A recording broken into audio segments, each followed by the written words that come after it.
Хирургия бөлімінде көп ер адамдардың арасында әйелден жалғыз хирург боп қызмет етіп келе жатқан Жанар Бекенқызы 32 жасқа толды. Ұжымда қалыптасқан дәстүр бойынша туған күні болған адамды әріптестері жинап, ординатор бөлмесінде құттықтайды. Бүгін де солай болды.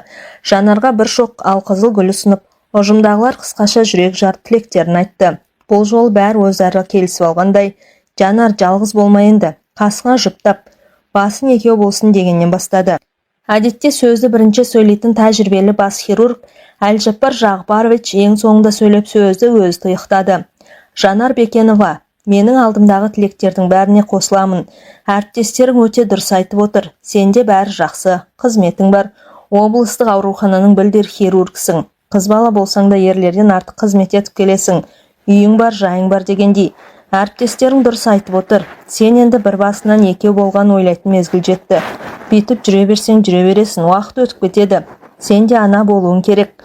Ұрпақ өсіріп отбасылық бақытты өзгелердей сезінуің керек. Менің тілегім енді келесі туған күнге дейін сенің тұрмыс құруың, жақсы күйеу жігітті қасында жүріп ертуің, кішкентайлы болуың, әйелдерге ұқсап декрет демалысқа шығуың. Бұның бәрі де бақыт емес пе? Солай ғой. Бәріміз бүгін Жанарға көңілінде тек жұмысқа емес, отбасын құру жағдайына бөлу керектігін тапсырайықшы я деп жиналғандарға қарап еді. Хирургия бөлімінің 12 қызметкері бірден қосылып, бірінші сыныптың оқушылар сияқты, иә, Жанар Бекеновна, бізге той керек, тұрмысқа шығу керек сізге деп қол шапалақтап жіберді. Туған күйі иесі болғандықтан, соңғы кезекшілікте болып ауыр операциядан қажығандық па, Жанардың бүгін көңіл күйі жоқ. Сондықтан құттықтаушылардың сөздеріне жылда айтылып жүрген сөздер де көңілде аудырған жоқ. Басын изеп сыпайылықпен күлімсірегенде нышан байқатты. Жанар білікті маман, қол жеңіл жақсы хирург. Оны өзі де жақсы біледі. 7 жыл табан аудармай осы хирургия бөлімінде қызмет етіп келеді. Қаншама күрделі операцияларға ассистент болды. Жеке өз қолынан жасаған қаншама. Соның бәрінде кісі өліміне жол берген емес. Сондықтан болар бөлімнің меңгерушісі, Қазақстанға еңбек сіңірген дәрігер атағы бар бас хирург Әлжаппар Жағыпарович Жағыпаров өзгелерден гөрі білім таразысы жоғары, әрі қайыске болса да тиянақты. Жанарды өзіне ең сенімді көмекші етіп қасында ұстайды. Ол бір. Екінші, өз жоқта бас хирург есебінде орында қалдырады.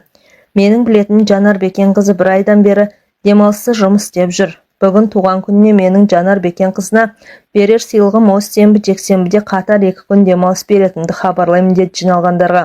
Охо, Жанар Бекеновна, сізге өте дұрыс болды. Осы 2 күнде базарға барда өзіңе тура жігіт ізде.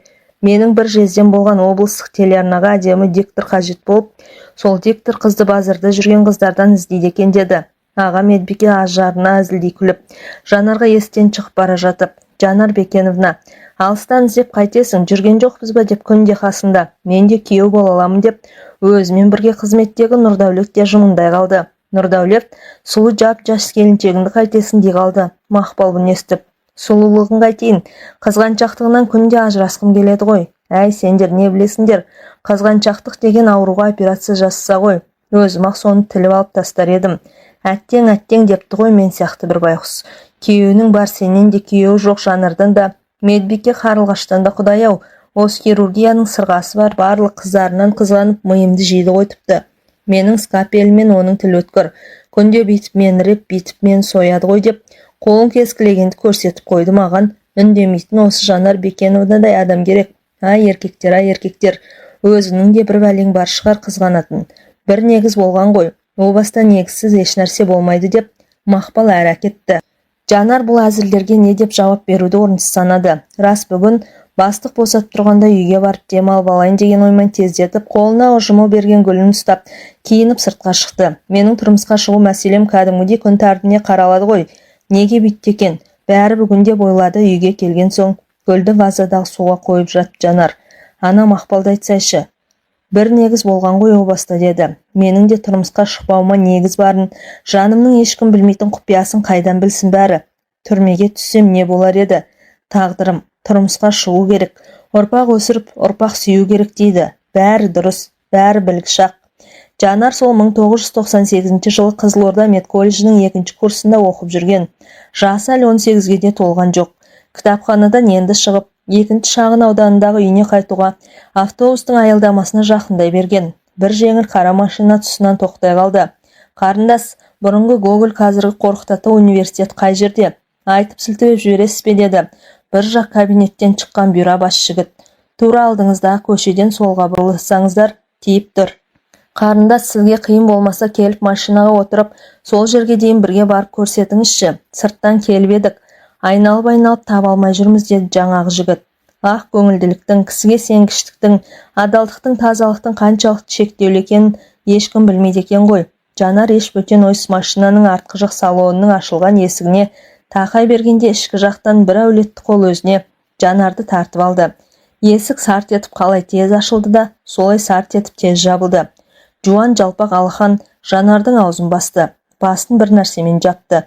Жапқан нәрсенің иісі қандай еді, жаман. Адам тұншықтырады. Мен қарақшылардың қолына түстім. Олар мені зорлайды, сосын өлтіреді. Болды, Жанардың да ойы осы кезде. Неге ғана отырдым екен? Еркектің қолы сыртынан қапсыра, қысқанымен қоймай өзінен басқа ешкімнің саусағы тимеген қос анарын езгілей бастады. Жанардың шығарда жаны қалмады. Ышқынып бұлқынды. Жіберіңдер деген сөзді айтып жатыр. Бірақ ол сөз аузынан шығып жатпаған секілді. Мүмкін бет аузын байлаған матада Жанар білмейтін дәрі бар ма? Жанар осыны ойлағаннан біледі. Басқасын білмеді. Жанар бір уақытта көзін ашты. Денесі зіл басқан ауыр, қозғалтпайды. Киіз үйде, жазылған диванның үстінде, түңілік ашық тірі. Қасында бір еркек қорылдап жатыр. Бүйтіп тірі қалғаным құрсын. Бұдан да мені өлтіргендер дұрыс еді. Бар қазынасынан, пәктігінен айырылғанын білді. Екі аяғын біріне бір қоса алмайды. Аяғы да екі қарыда қарысып қалған сынды. Үстінде ұлпа жоқ. Жалаңаш қалыпты.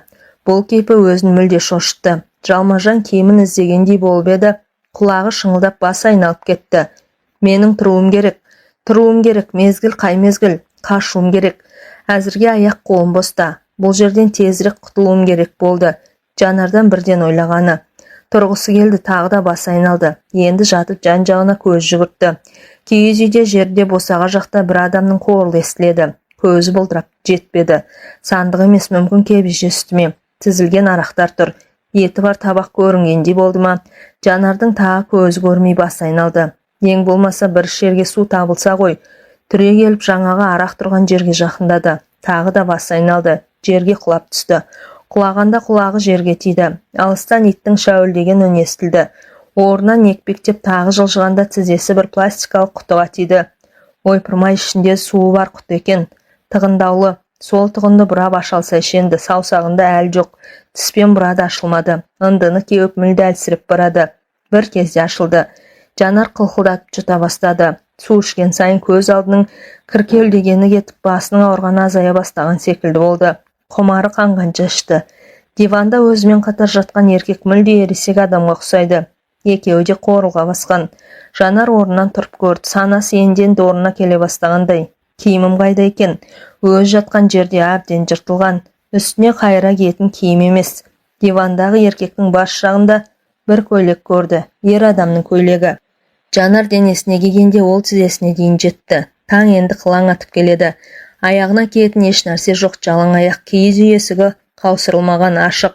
Жаймен сыртқа қарады. Бөтен біреу көріп қалса қайтадан орнына жата қалмақшы болды. Жаңағы су толы құтыны қолына алды. Жанар өз сөмкесін іздеді. Зачет кітапшасы бар, сөмке қайда? Киіз үйден сыртқа шыға бергенде бір ала мысық мияулап тура алдын кесті. Жанар тағы шегінді. Маңайдың бәрі жиде, қалың ағаш, екі жеңіл машина көрінді. Қайсысы кешегі өзін алып қашқан машина? Жанардың ала көлеңкеде көз жетпеді. Жанар енді байқады. Бұл жерден әрірек бірнеше киіз үйлердің төбесі көрінді. Аяғына шөңгелер кіріп жүргізбейді. Ешкім тұрмаса екен, ешкім оянбаса екен деп машинаның біріне жақындап қарады. Кешегі бұйра бас жігіт шалқайып машинада ұйқыны соғып жатыр. Жанар қайыра киіз үй жаққа адымдады. Қолына бір қару алмақшы. Табақтың қасында пышақ болу керек қой. Жоқ, табақтың қасында еш пышақ жоқ. Жанардың есіне енді түсті. Кеше оқытушылар лабораторияға апарып медициналық құрал жабдықтармен таныстырған. Жанар оқытушы көрсеткен жылтырақ іші жағы пышақтың жүзіндей өткір бір скапельді ұстап көріп тұрып, сол күйінше орнына қоюды ұмытып кетіпті. Ертең апарып қоямын деп сөмкеге салған есіне түсті. Қайыра машинаға келді. Екі жақтағы есік айқара ашық. Жанардың аяқ киімі де төменде жатыр.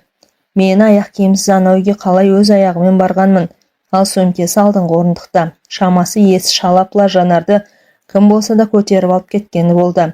Сөмкесін қолына алған Жанар тез ашып скапелді қолына ұстады. Енді ешкімді аяқсы жоқ. Таң болса анық жарықтана бастады. Киіз үйлердің бірінен иттер үрді, бірінен бұзау мөңіреді. Қазір малшылар тұрады. Қолындағы скапелді шалқасынан қаннен қаперіш жатқан жігіттің тамағына аямай сүңгітті. Шапшыған қан машинаның төбесіне атқылады. Кинода көргендер де бар еді, дәл сондай болды. Жанар өзін қорлаған еркектердің әр мүшесін кескілеп бөлуге бар. Киіз үйге кірді. Қорылға басқан дивандағы ересек еркек төменде босаға жақтағы екінші еркекті де дәл осылай скапелдің жүзімен тамақтан ұрды. Жүрегі мүлде жеңілдеп қалды. Дәл қазір мені ұстап алып түрмеге қамаса да еш өкінбеймін деді сосын ішінен. Киіз үйдің сыртына шықты. Әлгі тыпыреткен жан баласы жоқ. Жанар қалың жиденің арасына көпке дейін қалай қайда жүрерін білмей адасты. Дарияның жағасына да шықтау. Енді адаспаспын деп ойлады. Жүзуді жас кезінен білетін Жанар Дарияның арғы жақ иебін көзін шалды. Бұл жерден тек Дария ғана құтқарады. Қай жерде тұрғанын, қалай жолға шығудың ретін білмеді. Үсті болса жалаңаш, тор көйлектен басқа лыпа жоқ. Өлсем өлемін, өлмесем арғы бетте осы жерден шығамын деп Жанар мойнына сөмкесін іліп Дарияға жақа барды. Көп жүзме, аз жүзме, Жанар Дарияның тұңғынық ағысының өзінде әбден әлсіреп шаршады. Түндегі көрген зорлығы бар, денесі дене емес, жансы тақтай сияқты икемге келмейді. Ит жүзсе де салды. Құлаштап та көрді, шалқалап та көрді, бірақ аяғы да қолы да зілдей болып ауыр өзіне бағынбай қойды. Жанардың байқауынша Дария өз тұңғиығына тереңдеп алып бара жатқандай көрінді. Қайта-қайта аузына су кетіп қала берді. Басын судан көтергісі келеді, бірақ әлі жоқ. Алыстан біреудің талып шыққан даусы ма, өзінің су толып кеткен құлағындағы бір дыбыс па бір нәрсе естіледі. Менің бұл ақырғы сәтім болар деді Жанар. Жоқ, ақырғы сәт емес екен, көрер жарығы бар болып шықты. Біреу қолынан тартып қайыққа салды. Ет бетінен жатқызып ішке кеткен суын құсқызды. Жанар көзін аша алмады. Құтқарушы бетін шапалақтап, қане аш көзіңді аш дей береді бұйрықпен. Жанар көзін ашалар емес, қат шаршағандықтан немесе әлі болмағандықтан шығар, көзіне ұйқы тірелгендей кірпігін қозғалта алмады. Алғашқыда алыстан естілген дауыс енді жақыннан шыққандай болды. Жанар кірпігін қозғалтып көзін ашты. Құтқарушы қатты қуанды. Тірілдің. Енді жақсы болды. Туы қорыққанымдай мүлде. Соншама қайықпен жүзіп жеткенімде көмектесе алмай өлтіріп алдым ба деп қорқып едім. Көзіңді аштым деді құтқарушы қолындағы ескегін құлаштай сермеп. Жанардың үстінде құтқарушы жылынсын деген болу керек. Өзінің футболкасын жапты. Күн көзі біраз шығыпты. Бірақ Дария әлі де салқын. Жанар дірілдеп жаурап тісіне тимей қалшылдана бастады. Құтқарушы оның бетіне қайта-қайта үңіліп кеудесін тыңдап қояды. Ләм-мим деп тіл қатпай ескегін құлаштап сермей берді. Апа деп дауыстады құтқарушы иығында қызды үйге көтеріп келе жатып. Тездетіп от жақшы, мына қыз әйтпесе өледі. Дариядан бір батып бір шығып қалқып жүргеннен тауып алдым. Дария құлаған ба, жоқ біреу құлатып тастаған ба білмеймін. Әйтеуір тірі. Ойбай құдай, не дейді құлыным-ау, қазір балам, қазір деп Шайкүл апа қалбалақтап қараша үйдің ішінде сексеуілді лапылдатып жағып, шетіне көрпеше төсеп оған Жанарда келді. Аяқ қолы көк көмбек. Сорлының жаны жоқ сияқты. Әй, жомарт қайдасың? Кел бері ысқыла. Мен ыстық шай әкелейін. Шала жансар ес білетін Жанар жомарт дегенде естіп қалды. Бір жұмсақ алақан сірескен аяқ қолын сықылай берді. Қызым-ай, көзіңді аш жаным, мына бір шайден бір ұрттас ішіне жылу барсын деп әйел дауыс Жанардың иығын көтерді. Жанар ішті. Қане қызым, тағы ұртта тәуір боласың. Жанар тағы ұрттағандай болды. Бір ұйқы басып тұр, көзін жұмып ұйықтағысы келеді. Қасындағылар оған мүмкіндік бермей жатыр. Апа майда ысытшы, қойдың майынше, ысқылайық, кеудесін сен ысқыла, аяғын мен ысқылайын деді құтқарушы. Көп ұзамай екі жақтан жып-жылы маймен ысқыланғанын болу керек. Жанардың қалшылдаған денесі құрыс тырыстан жазылып балбырап сала берді. Маңдайы да жіпсігендей болды. Үстіне қалың көрпе жабылды. Сорлығы шамалы демін алсын. Біреуге суға тастап жіберген болу керек. Үстінде лыпа жоқ қой. Кигені еркек көйлек. Өз көйлек емес, меніңше бұл қыз бір жерден қашып шыққан. Мен дүрбімен қарасам біреу суға батып шығып келе жатыр. Қайықты солай қарай бұрып, естім келіп жетіп болсамшы. Бір кезде суға батып кетеді, қайта шығады, жеттім-ау ақыры.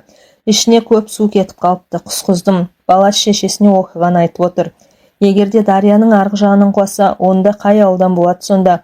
Ол жақта ауыл алыс қой, ана дачалар бар ғой апа. Бастықтардың дачасы ше. Ендеше солардың бір бәлебасы бар. Құтырғандар кім біледі, бәлесінен Аллах. Мына қыз өзіне келсін. Ешкімге еш нәрсе демейік. Қалада ма басқа жақта тұра ма білейік. Жарықтығым-ай, сүйкімді қыз, әке-шешесі деп ішкендері ірің болды бұл күндері. Апарып жеткізіп сал, ешкім көрмесін, білмесін. Сол дұрыс балам, жан-жағымыз тыныш болсын. Жанар сол жатқаннан түстен кейін ғана тұрды. Көз алды ісіп кетіп, Жомарттың анасы Шайкүл апа ыстық нан жауып сорпа ішкізіп лапша істеп дайын отырған. Құдайың бар екен, айналайын, аман қалдың, енді бар ғой. Мына ыстық шай іш, ішіңе тамақ болсын, лапша іш, әлденіп ал, қаймақты бар, бәрі бар. Қалағаныңды іш өзің, деді елпілдей. Жанарға бұл апай қатты ұнады, басын тек изей берді. Ішемін ғой деген еді. Шайды да тамақты да ішті. Апа бұл қай жер еді, деді сосын. Мына жер ғой, қаладан қашық емес. Қалалықсың ба? Қала тиіп тұр. Бөгеттің бергі беті ғой. Жазда қоңыр күзге дейін азын-аулақ малымызды осы жерде ұстап, қыста қалада боламыз. Мені құтқарған сіздің балаңыз ба? Ол қайда қазір, апай, деді Жанар. Иә, менің балам Жомарт қой. Күнде ертең мен таңертең қайықпен балық аулайтын әдеті бар. Сенің өмірің ұзақ болады екен. Егер Жомарт балық аулауға шықпаса, дүрбісімен сені көрмесе қиын болады екен жағдайың, қызым. Бағана таңертең қатты қорықтым сені көргенде. Енді бәрі дұрыс болады, қызым. Қазір Жомартжан келеді, деді Шайкүл. Бұдан әр Жанардан ештеңе сұрамастан. Қалада немере қызым бар. Осында келіп тұрады демалыс күндері. Мына киім соныкі. Қазір қыздар шалбар киіп жүреді ғой. Шалбар мен кофта. Саған шақ болып қалар. Үстіңе соны киіп ал, ұялма. Қаладан шығарсың, иә? Жомартжан сені апарып тастайды. Иә, апа, мен қаладанмын. Апа, бұл жақсылықты ұмытпайын, ешқашанда, деп жауап қатты Жанар. Көзіне бұршақтап жас төгілді. Оны көрсетпей теріс бұрылды. Байыған қазақтардың еріккен кезінде қыздар ұстап алып саяжайдар жасайтын зорлықтарын сол маңайдағылардың көбісі сезеді екен. Сезсе тұрса да зиян тиіп кетіп жүрер ме деп үндемеген, ал жалпы көпшілік байкештердің бұл сорақ қылықтарының хабарсыз болған. 3 адамның өлімі отбасыларына, туған туыстарына ғана белгілі болды. Қаланың қалың көпшілігіне жарияда етілмеді. Бұқаралық ақпарат құралдарының, телеарналардың журналистері бұған шу көтеріп қалам тартпады. Туған туыстарды қаншер табамыз деп тергеуді кінәлады.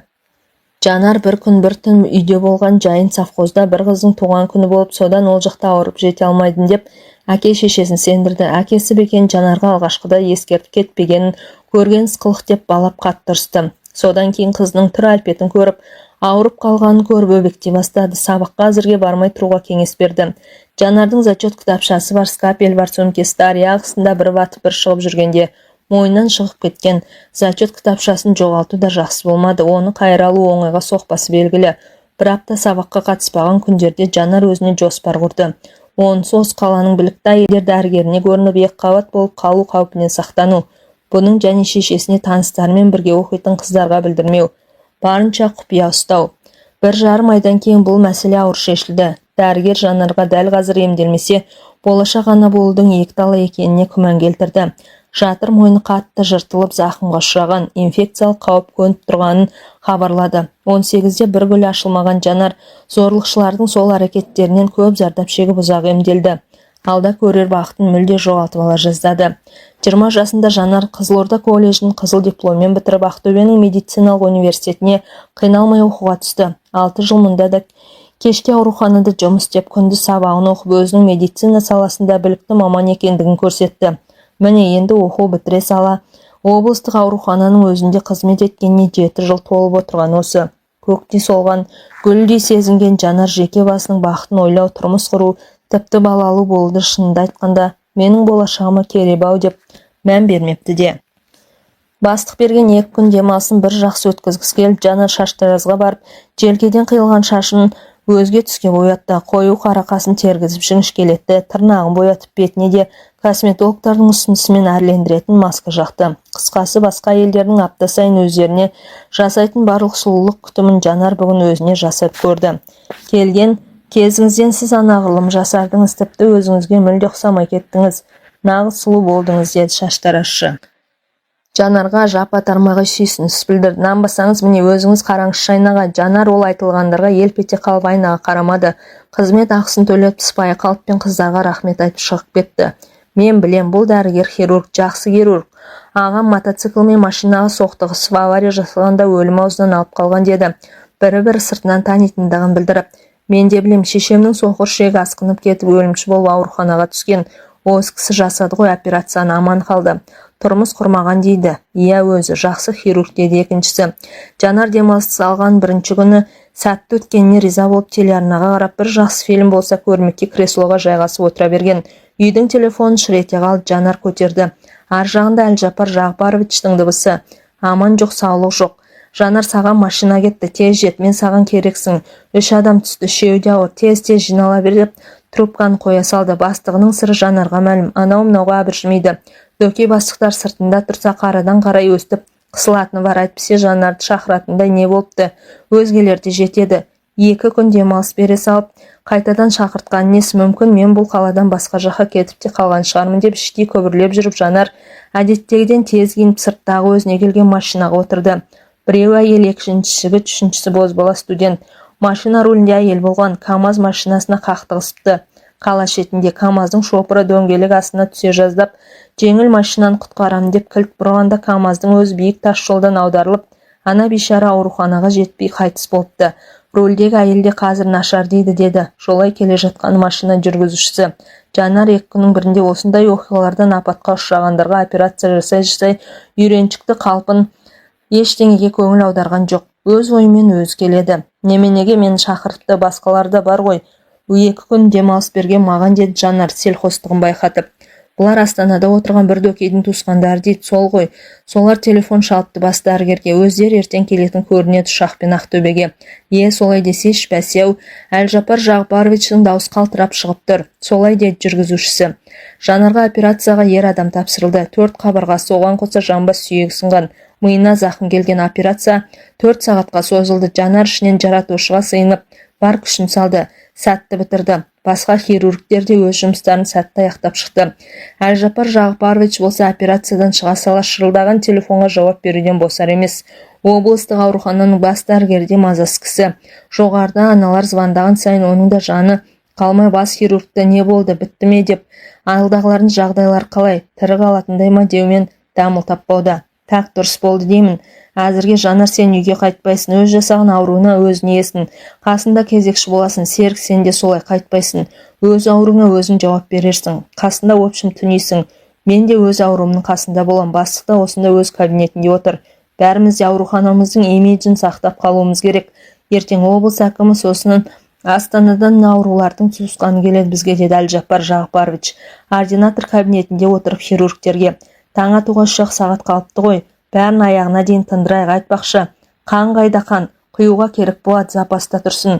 Күткен ертеңінде болды. Аурухананың барлық бөлім қызметкерлері 2 аяқтарынан тік тұрды. Облыстық аурухананың бас дәрігері Қанат Ыбыраев бастаған тобы облыс әкімі қасында бөтен тағы 2 кісі алдымен хирургия бөліміне келді. Хирургтармен амандасты. Жан сақтау бөлімінде кешегі операция жасалған адамдарға кірді. Енді қауіп жоқ, бәрі артта, 2 күннен кейін палатаға шығарамыз, деді. Әлжапар Жағбарович келген кісілерге бәйік болуда. Біздің арамыздағы әйел хирург Жанар Бекенқызы Төлеген Әбілтайұлы. Содан соң өзіміз операциядан кейін түнмен күзетте болдық. Бәрі дұрыс енді дей бергенде сырттан келген қонақтардың ішінен көзіне көз ілдіріп киген бір жігіт Жанарға ерекше көңіл бөліп, мен сізді бір жерден көрген сияқтымын, бірақ есіме түсіре алмай тұрмын, деді. Жанар бір түрлі болды. Мені қайдан көруі мүмкін, бірақ үндемей қалуды жөн көрмей, жеріміз кең ғой дей салды. Жанар Бекенқызы біздің маңайда ұстар хирургымыз, қиын операциялар жасайды, қол жеңіл, менің бас көмекшім, деді Жағбаров. Екінші үстелдегі Абзал Молдажаровқа түнде операция жасаған Жанар Бекеновна. Сол Молдажаров менің туған ағам. Мен Жомарт Молдажаров оның інісімін. Сәуле Молдажарова менің жеңгем. Айтбек Молдажаров ағамның баласыным. Осы қалада жеңгемнің сіңлісі тұрмысқа шығатын болып тойға келе жатқан ғой. Ұшақпен-ақ келетін кісілер. Жеңгем қазақ далада машина айдағанды жақсы көреді. Солай машинамен шыққан, көрдіңіздер ғой енді. Бір үй құрылып қала жаздады. Шүкір енді. Алдымен жаратушыға, содан соң сіздерге рахмет, деді жігіт. Жанар Жомарт Молдажаров дегенде келген қонаққа жалт қарады. Ох, баяғы Жомарт болса ше, мені Дариядағы ағыстан құтқарған, бірақ олар Қызылордада еді ғой. Жанар жалт қарағанда сыртынан сүйсініп тұрған Жомарт да жалт қарады. 2 көздің қарашығы бір-бірімен бір сәтте түйісіп кетті. Жанар жүзін бұрып әкетті. Енді сіздер боссыздар, жұмыс орындарыңа бара беріңіздер, деді Жағбаров. Хирургтер тұрған жерден босатты. Арада 1 апта өтті. Жол апатына ұшырағандар емді Астанадан жалғастыруға ұшақпен Астанаға шығарып салды. Жанар сол күні үйге келген соң баяғы бозбала Жомартты есіне алды. Шешесі де өзі де жақсы адамдар еді. Менен неғып дария ағысында болдың? Бұл жағдайға не себеп деп бір сұрақ қоймай күтіп шығарып салды-ау. Неткен керемет адамдар еді. Сол Жомарт бекен жоқ басқа аттас біреу ме? Маған неғып күлімсіреп қарады. Ол жігіт қазір үйлі баранты шығар деген ойлармен көпке дейін ұйықтай алмады. Осы оқиғадан соң енді 3 күн өткенде Жанардың пәтеріне кешкі мезгілде есіктен қоңырау соғылды. Жанар көршілердің бірі болар деп ойланбастан есікті ашты. Қолында үлкен бір корзина гүлі бар. Жомарт дәл есік алдында тұр. Сұрамайсың ба, бұл кім деп? Қауіпсіздік сақтау қайда? Жалғыз басты қызға өстуге бола ма деп, сосын әрі өзімсіне әрі көптен сөйлеп жүргендей еркін тіл қатты. Ішке кіруге бола ма? Жанар қатты қуанып кетті және ойламаған жерден не айтарын білмей сасқалақтап қалды. Мен сені таптым ақыры, қанша жыл іздедім, қанша жыл Құдайдан сен кездестір деп сұрадым. Ағам мен жеңгемнің, інімнің апаты өкініш әрине, бірақ сол апат арқылы сені тапқаным қуаныш. Өмір деген міне осы Жанар, әрдайым алмасып тұрады деді ол. Ішке кірген соң корзина гүлді еденге қойып, Жанарға құшағын жая. Жанар өзі де білмеді. Тартыныстан жайылған құшаққа бар денесімен көміле кетті. Жомарттың кеудесіне басын қойған сол еді. Көзінен жас тоқтамай төгіле берді. Жанар бұл көз жасымен өз тағдырының құпия сырын сен түсіндің бе деп шағынып тұрағандай болды Жомартқа. Екеуі жарты сағат, жоқ 1 сағат шығар босағада құшақтасқан күйі көп тұрды. Көзінің мөлтілдеген жасынан сүйіп тұрып Жомарт, ал айтшы хабарласам деді, неге хабарласпадың? 14 жыл болыпты міне. Кінәлімін еді Жанар, кінәлімін. Сен білмейсің ғой, бұған себеп барын. Мен кінәлімін. Кінәсізсің сен деді Жомарт, сөзін кілт бөліп. Кінәсізсің. Мен солай қабылдаймын. Сен мен үшін батырсың. Сен мен үшін ерсің. Сен мен үшін пәксің. Сен мен үшін тазасың. Сен мен үшін адалсың. Мен сенің жан құпияңның бәрін білем. Сен және мен екеуміз ғана білеміз. Сенесің бе Жанар жаным? Уақыт өтті ғой, бәрін енді ұмыт. Жаның жараланбасын. Мен енді сенің қасында боламын. Аман қалдың ғой дариядағы тұңғиықтан. Тағдыр мен саған құтқарсын деп жолықтырды. Өмірде ешқандай кездейсоқтық жоқ. Бұдан да былай мен сенің құтқарушың, қорғаның болам. Жанар қолына кісен салынардай дірілдеп кетті. Мен жаңағы сөздің бәрін тектен-текке айтқаным жоқ. Бәрін білген соң айттым. Сенің құпияң менде ғана. Сен қалай ішіңе сақтасаң, мен де сақтап келемін. Жомарт Жанарды бауырына тартып құшақтап бетінен маңдайынан сүйіп дірілін басты. Сөзін жалғастырды. Сені қалаға әкеп тастаған соң мен тыныш таппадым. Сенің зорлық көргенің белгіледі. Шынын айтқанда сол адамдарды тауып өз қолмен өлтіргім келді. Сөйтіп қайықпен кешке арғы жағалауға шықтым. Арғы беттегі саяжайларға өттім. Сөйтсем ол жердегі адамдарда зәре жоқ. Түнде 3 адамды біреулер бауыздап кетіп деп бір-бірімен сыбырласып жүр. Өлген адамдардың кімдер екенін анықтап сұрастырып білдім. Бірі ірі бизнесмен, қаладағы сауда базасының директоры болған, екіншісі базардың бастығы, үшіншісі милиция полковнигі. Арасында наркодиспансердің дәрігері бар. Олар жас қыздарды машинамен ұрлайды. Қыздарға есінен шатастыратын дәрігер екен. Олар талай қыздар түнде ұрлап зорлық жасайтын болды. Міне үшеуін бірдей кім өлтірді деген сұрақ туады. Зәбір көруші өлтіреді әрине. Не соның ең жақын адам өлтіреді. Сенің сол күні дарияға өлу үшін құлауың да мүмкін, немесе олардан қашып шығу үшін де құлауың мүмкін ғой. Менің логикам осыған жетті. Есінде ме, біз апам екеуміз сенен ештеңе сұрамадық. Сені қалаға кірер-бер саялдамаға шығарып салған соң мен кетіп қалғандай болдым да артыңнан жасырынып жүріп отырдым. Сен кірген қақпаны көрдім. Одан соң бірнеше күн сыртыңнан біреулер із кесіп жүрген жоқ па? Аулада отырған болып аңдыдым. Сенің зәбірлеп жүрегіңнің енді ешкімге ашылмайтынын білдім. Жан жарас жазылар уақытты күттім. Сөйтіп жүргенде мен Қарағандыға милиция мектебіне оқуға түстім. Оны бітірдім, әскерде болдым 2 жыл. Жай қызметте, содан кейін ішкі істер министрлігіне қызметке ауыстым. Қазір сондамын, үйім бар, анам қасында. Сенен көз жазып қалдым. Фамилияны ауыстырыпсың. Ал өзің анама келемін деп уәде беріп бір ретте келмедің. Қызылордада мекен жайыңды айтып қолыңа жазып беріп едік қой, есінде ме? Бүтін бір тарихты өткергендейміз деді Жанар күрсініп өзіне келген соң. Өткерген несі тағы? Біз енді жаңа тарихты бастаймыз. Апам сен қашан келеді деп күтіп отыр. Өткенде сені көрген соң апама дереу телефон соғып сені көрдім деп сүйінші сұрадым. Ағама өз қолымен операция жасап аман алып қалғаныңды айттым. Сен жайлы толық ақпаратты Әлжапар Жағыпаровичтен сұрап алдым. Ал өзіңе келетінімді сенен құпия ұстадым. Мен саған арнайы келдім және сені Астанаға бір жолата алып кетуге келдім. Үйленеміз. Ертең қызметіңе өтініш бересің деді. Жомарт кесімді шешіммен айтып. Ертеңіне Жомарт пен Жанар облыстық аурухананың хирургия бөліміне бірге келді. Жанардың бүгін ерекше киген киімін шашын боятып, әсемденген келбетті тұрын қасына ертіп келген сымбатты астаналық дөкей жігіт көріп, ұжымдағылар аузын ашып қалды. Әлжапар Жағыпарович, деді Жанар күлімсіреп. Өткенде менің туған күнімде отбасын құруды, қасыма жақсы күйеу жігіт ертіп жүруді тапсырып едіңіз ғой. Әр кезде сіздің тапсырмаңызды бұлжытпай орындайтынымызды білесіз. Мен өтініш беруге келдім. Тұрмысқа шығамын. Не дейді мына қыз? То есть Жанар Бекеновна сразу решать етіп тастағансыз ба? Сіздер бұрыннан білетін бедіңіздер бір-біріңізді, Жомарт Молдажарович, деді Берді сасқалақтап. Иә, Әлжапар Жағыпарович. Мен Жанарды 14 жыл іздеп әрең тауып алдым ғой. Көп жол үмітпен іздедім. Сіздердің орталарыңыздан тауып алдым. Енді хабар бізден болады. Астанаға тойға шақырам сіздерді, деді. Қуанышты жүзбен Жомарт.